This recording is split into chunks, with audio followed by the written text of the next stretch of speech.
Hello friends, how are you? Welcome to class 8 English. Vikas English Grammar and Composition. First time chapter 1 revision. વિદ્યાર્થી મિત્રો, આ પુસ્તક જે છે તમને દેખાય છે તે સ્ટાન્ડર્ડ 8નું વિકાસ ઇંગ્લિશ ગ્રામર એન્ડ કમ્પોઝિશનનું પુસ્તક છે. તો વિદ્યાર્થી મિત્રો, આજ સુધી મારી ચેનલની અંદર તમે જે પણ ગ્રામરના વિડીયો જોતા હતા બધા જ ગ્રામરના વિડીયો આપણે વીસી ખત્રીની જે બુક હતી ગ્રામરની એના હતા. ધોરણ 7 અને 8ના ગ્રામરના બધા જ વિડીયો મારી ચેનલમાં અવેલેબલ છે. આ ઉપરાંત ટેક્સ્ટબુક જે ધોરણ 7 અને 8ની છે, આ ઉપરાંત ધોરણ 4 અને 5 જે જૂની પુસ્તક હતી એના વિડીયો પણ અવેલેબલ હતા. તો અત્યારે પાઠ્યપુસ્તક 5મા ધોરણનું બદલાયું છે, એના વિડીયો એ મેં મૂકવાનું શરૂ કર્યું છે. યુનિટ 1ના વિડીયો વિદ્યાર્થી મિત્રો આપણી ચેનલમાં 1 to 6 પાર્ટ એમ કરીને કુલ 6 વિભાગમાં રૂપાંતરિત કરી અને મેં તમને ભણાવવાનો પ્રયત્ન કર્યો છે. તો આજે વિદ્યાર્થી મિત્રો આપણે ગ્રામરની અંદર આ વિકાસ ઇંગ્લિશ ગ્રામરના વિડીયો મૂકવા જઈ રહ્યા છીએ. જે વિદ્યાર્થી મિત્રોને વિકાસ ગ્રામરની જરૂર હોય તો આ વિડીયો જોઈ શકે છે. ને જો વીસી ખત્રીના વિડીયો તમારા ટેક્સ્ટબુકમાં એટલે કે પુસ્તકની અંદર જો સ્કૂલમાં ચાલતા હોય તો તમે એ વિડીયો પણ મારી ચેનલની મુલાકાત લઈને જોઈ શકો છો. વિદ્યાર્થી મિત્રો, તમને જો વિડીયો ગમે તો એને લાઈક કરજો, શેર કરજો અને મારી ચેનલને સબસ્ક્રાઈબ કરજો. તો ચાલો આપણે સમય ન બગાડતા વિડીયોની શરૂઆત કરીએ. વિદ્યાર્થી મિત્રો, આપણે ધોરણ 8ની જે વિકાસ ગ્રામર છે ના પેજ નંબર 3 ઉપર છીએ. એટલે આપણું પહેલું ચેપ્ટર છે કે રિવિઝન. તો વિદ્યાર્થી મિત્રો, આપણે ધોરણ 5થી લગભગ આ રીતના સંબંધક રૂપો ભણતા આવ્યા છીએ. તો એનો આજે આપણે અહીંયા ફરીથી એકવાર રિવિઝન કરી દઈએ છીએ. તો મિત્રો ચાલો હવે નંબર 1માં આપણે જાણીશું પોઝેસિવ્સ એટલે કે સંબંધક રૂપો. આપણે કરતા આઈ હોય, આઈ એટલે હું, તો એના માટે પોઝેસિવ્સ એટલે કે સંબંધક રૂપો. તેનું સંબંધક રૂપ થશે માય, યુનું થશે યોર, હીનું થશે હિઝ, શીનું હર, ઇટનું ઇટ્સ, વીનું અવર, યુનું યોર અને ધેનું ધેર. તો વિદ્યાર્થી મિત્રો, જ્યારે કોઈ વ્યક્તિ હોય તો એની માલિકીની વસ્તુ એને બતાવી હોય ત્યારે આ પ્રકારના સંબંધક રૂપો આપણે વાપરીએ છીએ. અહીંયા ઉદાહરણો આપણે જોઈએ એટલે તમને ખ્યાલ આવે. તો આઈ એમ શીતલ. વિદ્યાર્થી મિત્રો, અહીંયા ઘાટા અક્ષરે જે આ કરતા છે અને આ એનો સંબંધક રૂપ છે. I am Sheetal, this is my house. હું શીતલ છું અને આ મારું ઘર છે. નંબર 2માં જોઈએ કે યુ આર અ ટીચર. તમે શિક્ષક છો. ધીસ ઇઝ યોર ક્લાસ. જુઓ વિદ્યાર્થી મિત્રો, અહીંયા યુ છે કરતા, તો એનું જે સંબંધક રૂપ છે એ યોર છે. તમે શિક્ષક છો અને આ તમારો વર્ગ છે. Number 3, he is Nirav, that is is bicycle. તે નીરવ છે અને પેલી તેની સાયકલ છે. અહીંયા હી માટે એનું સંબંધક રૂપ ઇઝ થાય છે. ત્યારબાદ નંબર 4માં જોઈએ તો she is a teacher, this is her class. તે શિક્ષિકા છે, આ તેનો વર્ગ છે. શી વાપરી છે વિદ્યાર્થી મિત્રો એટલે અહીંયા એનું સંબંધક રૂપ છે હર. તેણીની છે તો એટલે તે શિક્ષિકા છે અને તેનો તે વર્ગ છે. It is an elephant. તે હાથી છે. ધેટ ઇઝ ઇટ્સ ટ્રંક. પેલી તેની સૂંઢ છે. તો એનો અવયવ બતાવવાનો પ્રયત્ન કરો છે. We are children.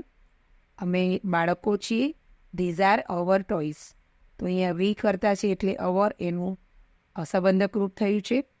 નંબર 7માં you are Ami and Amit. This Ami your Amit છો. ધીસ ઇઝ યોર અંકલ. આ તમારા કાકા છે. વિદ્યાર્થી મિત્રો, અહીંયા કર્તા તરીકે યુ છે પણ અહીંયા 2 વ્યક્તિઓ છે, બહુવચનમાં છે. આ યોર છે. કરતા યુ છે એટલે આપણે યોર લખવાનું હોય છે.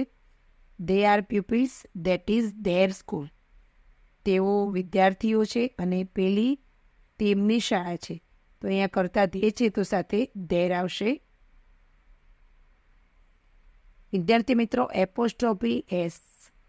તો બીજો આપણે ઉપયોગ જોઈએ એપોસ્ટ્રોફી એસ, જે આપણે 5મા ધોરણમાં ભણીને જ આવે છીએ. તો એપોસ્ટ્રોફી એસ એ ક્યારે ઉપયોગમાં આવે છે? તો વ્યક્તિ સાથેનો સંબંધ આપણે બતાવવો હોય, એનું સગ પણ બતાવવું હોય કે વ્યક્તિઓનો વસ્તુ સાથેનો સંબંધ અથવા એની માલિકી બતાવવી હોય ત્યારે આપણે એપોસ્ટ્રોફી એસનો ઉપયોગ કરીએ છીએ. આ સિવાય વ્યક્તિ, પ્રાણી કે પક્ષીના અવયવ દર્શાવવા માટે પણ આપણે એપોસ્ટ્રોફી એસનો ઉપયોગ કરીએ છીએ. He is Reema's uncle. અહીંયા વિદ્યાર્થી મિત્રો સગપણ બતાવ્યું છે કે રીમાના કાકા, તેઓ રીમાના કાકા છે. That is Atul's house. અહીંયા માલિકી બતાવી છે કે પેલું અતુલનું ઘર છે, એટલે ઘર અતુલની માલિકીનું છે. Number 3, this is a monkey's tail. અહીંયા અવયવ બતાવવાની કોશિશ કરેલી છે. વાંદરાની પૂંછડી, આ વાંદરાની પૂંછડી છે. Number 4, it is Mona's hand. અહીંયા પણ અવયવ દર્શાવવાનો પ્રયત્ન કર્યો છે કે તે મોનાનો હાથ છે. નાવ એક્સરસાઇઝ. વિદ્યાર્થી મિત્રો આપણે એક્સરસાઇઝ કરીએ. સંબંધક રૂપો વડે ખાલી જગ્યા પૂરો. અહીંયા આપણે સંબંધક રૂપો વડે ખાલી જગ્યા ભરવાની છે. ઉદાહરણમાં જુઓ વિદ્યાર્થી મિત્રો, you are fireman, these are your uniforms. તમે અગ્નિશામકો છો, એટલે કે આગ ઓલવવાવાળા છો, લાઈ બંબાવાળા, અને આ તમારો યુનિફોર્મ, તમારા યુનિફોર્મ્સ છે. યુનિફોર્મ એટલે ગણવેશ. Number 1, that is Neeraj, that is school. વિદ્યાર્થી મિત્રો અહીંયા નીરજ છે કર્તા તરીકે, તો નીરજ છોકરો છે એટલા માટે આપણે અહીંયા અહીં જ વાપર્યું છે એનું સંબંધક રૂપ. Number 2, Mrs Dave is a doctor, these are her patients. આ મિસિસ દવે ડૉક્ટર છે અને આ તેમના દર્દીઓ છે. તો વિદ્યાર્થી અહીંયા મિસિસ દવે કરતા છે એટલા માટે આપણે અહીંયા એનું સંબંધક રૂપ હર મૂકેલું છે. 3, Harsh and Mit are friends. Harsh અને મિત મિત્રો છે. Those are their bicycles. પેલી તેમની સાયકલો છે. વિદ્યાર્થી મિત્રો અહીંયા હર્ષ અને મિત જે છે એ ત્રીજો પુરુષ બહુવચનમાં આવે, એટલે કે સામે બે વ્યક્તિ છે. તો અહીંયા દે ગણી શકીએ આપણે કર્તા તરીકે એમને. તો દેનું કર્મનું સંબંધક રૂપ થશે ધેર, એટલા માટે એ મૂકેલું છે.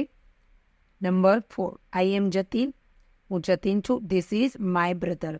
અહીંયા કરતા આઈ છે એટલે માય એનું સંબંધક રૂપ છે. Number 5, you are teachers. તમે શિક્ષકો છો. These are your students. આ તમારા વિદ્યાર્થીઓ છે. કરતા યુ છે માટે અહીંયા યોર આવેલું છે. Number 6, that is an elephant. પેલો હાથી છે. દેટ ઇઝ ઇટ્સ ટ્રંક. પેલી તેની સૂંઢ છે. અહીંયા અવયવ બતાવવા માટે ઇટ્સ વપરાયું છે, હાથીનું અંગ બતાવવા માટે. We are farmers. અમે ખેડૂતો છીએ.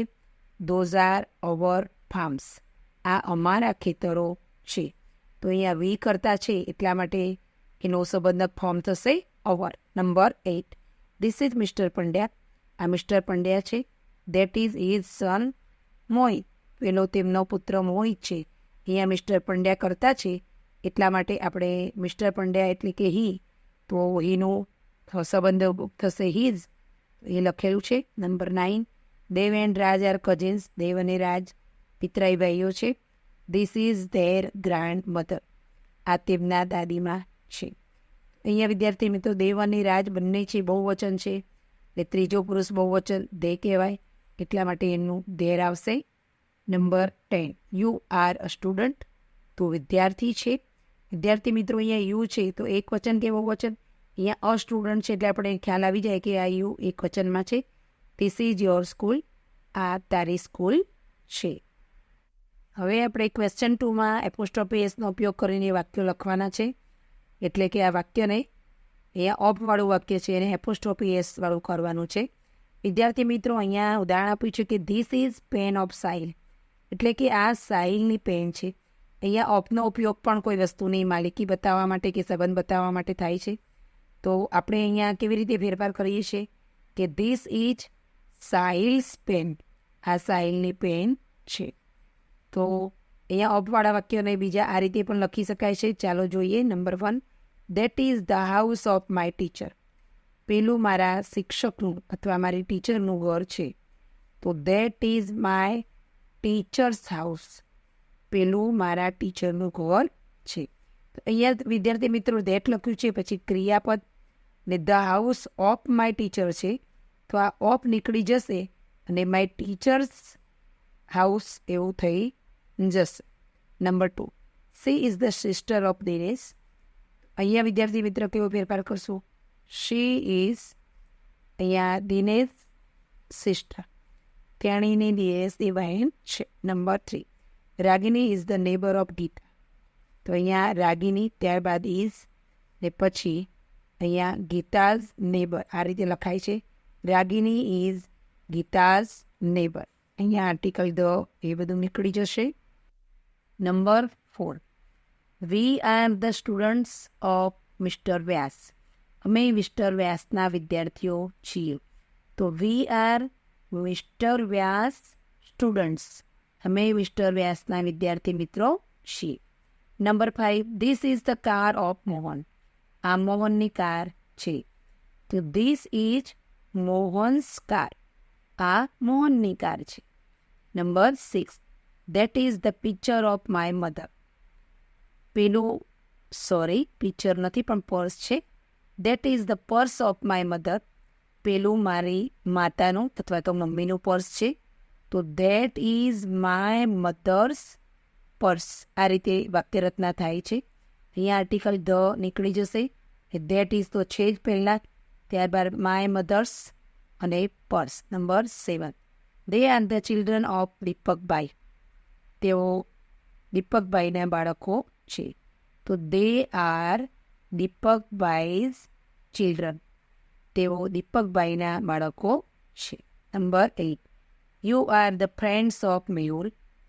અહીંયા યુ આર મેહુલ્સ ફ્રેન્ડ્સ. તમે મેહુલના મિત્રો છો. Number 9, Harshadbhai is the uncle of Kiran. Harshadbhai કિરણના કાકા છે. તો હર્ષદભાઈ ઇઝ કિરણ્સ અંકલ. હર્ષદભાઈ કિરણના કાકા છે. Number 10, that is the tail of monkey. પેલી વાંદરાની પૂંછડી છે. તો દેટ ઇઝ મંકીઝ ટેલ. પેલી વાંદરાની પૂંછડી છે. તો વિદ્યાર્થી મિત્રો, આ જે રિવિઝન વિભાગ હતો, આગળના વર્ષોમાં તમે જે અભ્યાસ કર્યો હોય ગ્રામરનો, એનું થોડું રિમાઇન્ડ આપણે કરી દીધું. તો આ રિવિઝન અહીંયા પૂર્ણ થાય છે. આપણે યુનિટ 2 સાથે, એટલે કે જે આપણો યુનિટ 2 છે સિમ્પલ પ્રેઝન્ટ ટેન્સ, એનો આપણે અલગથી વિડીયો બનાવશું. એક યુનિટના એટલે કે ચેપ્ટરના આપણે અલગ વિડીયો બનાવીશું. તો આજે આપણે રજા લઈએ. આ જે યુનિટ 2નો વિડીયો છે એ આપણે બીજા વિડીયોમાં લઈશું. તો ફરીથી મળીએ, ત્યાં સુધી રજા લઈએ. Good bye friends.